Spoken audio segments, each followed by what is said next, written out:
जरा ये चेक करें बाबा।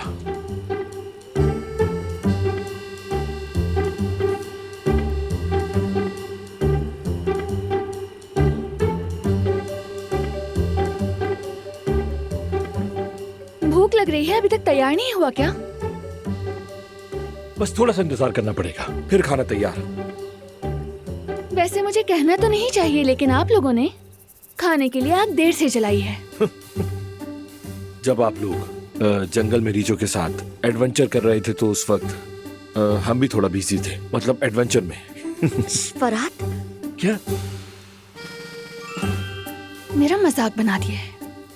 ऐसा मत कहो फरहाद, तुम्हें नहीं मालूम मेरी बीवी कितनी बहादुर है। रीछों से बिल्कुल नहीं डरी।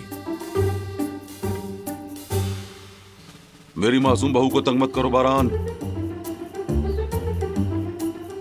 तंग नहीं कर रहा बाबा, जो हुआ वही बता रहा हूं। इतनी बहादुर के जब मैंने गन निकाली तो उल्टा मुझे ही डांटने लगी। इसका हिसाब तो मैं तुमसे बाद में लूंगी।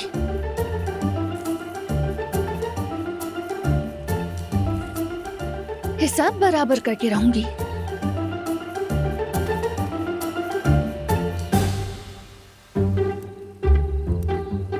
गुस्सा दिला दिया तुमने उसे। दिलान से डरना चाहिए तुम्हें।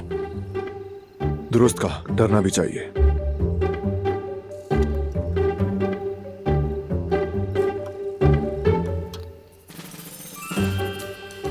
वैसे गोश्त के लिए प्लेट्स नहीं है, मैं लेकर आता हूं। बाबा होने वाले हैं ये। हो ही ना जाए कहीं, बाप को सिखाता है।